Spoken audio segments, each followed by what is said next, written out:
Ladies and gentlemen, this is internet personality Vangelus, and I am here with some more casual cyberverse.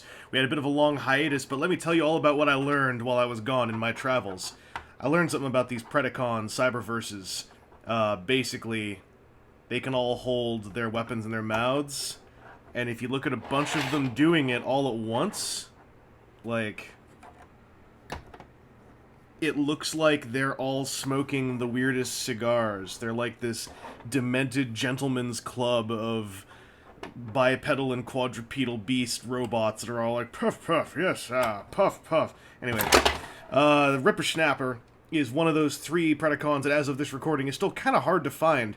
I got mine from Big Bad Toy Store because I pre-ordered all three of them there for, like, retail price, and apparently the case has changed. I don't know, go and check if you want to.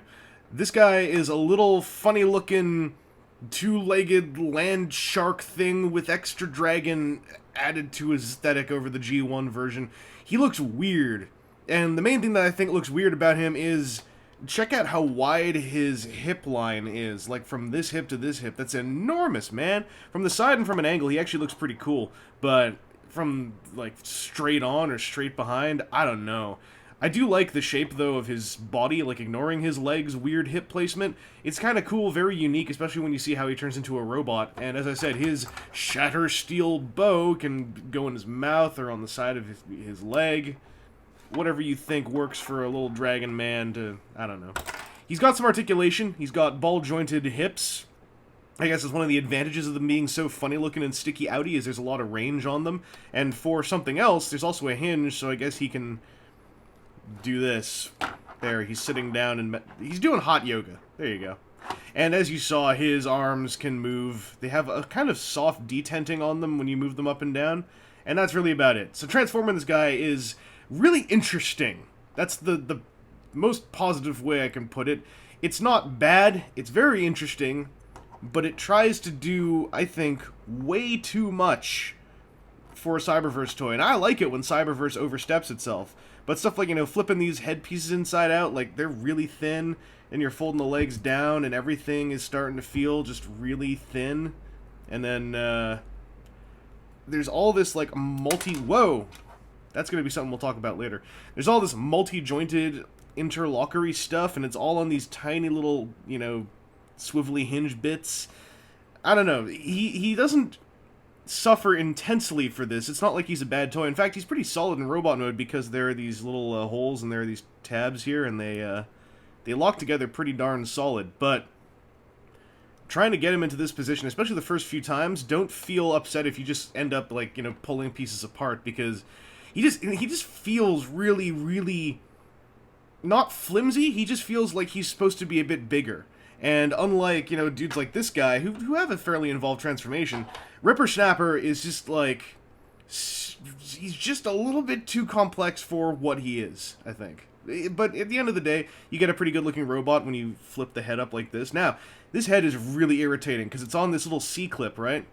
And it loves to come off, because it'll clip on. You'll feel it clip, but then if you apply any pressure that is not directly towards the rod it's clipped onto, it'll pop off really happily. And if it pops off inside here, now it's all jiggly and popped off the joint, and it's you kind of have to just pull it out, put it back in, and I don't know. I think that this C-clip really messes with how this dude could have turned out in terms of his transformation. And now, you know, his head is just, it's on there, but it's really easy to knock off.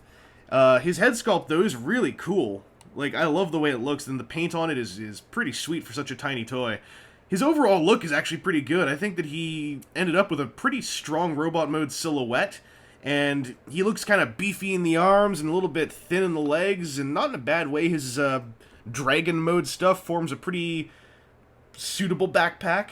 And as far as posability goes, he's a decent Cyberverse guy. He's got ball-jointed hips and ball-jointed shoulders, a little bit of outward movement, and thanks to that weird hinge in the middle, he can actually get them in front of his chest too, which I think is pretty cool. He can kind of sort of cross his arms like this, or if you give him his shatter steel bow, he can hold it a little bit more in the, well, I was trying to do something cool, and that really just sort of shot my point dead, but here you go. See, you can have some pretty cool poses of him, like holding the weapon in front of his chest.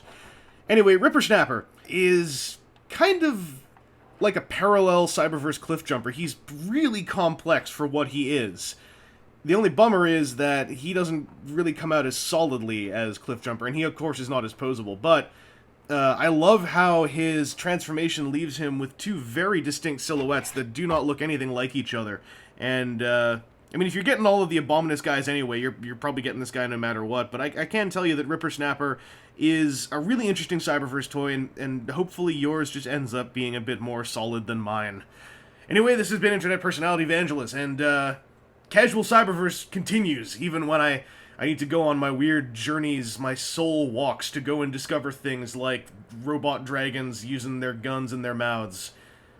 But we've got 2 robot dragons left, at least in terms of these little guys, so let's press on, ladies and gentlemen, unless the cops show up.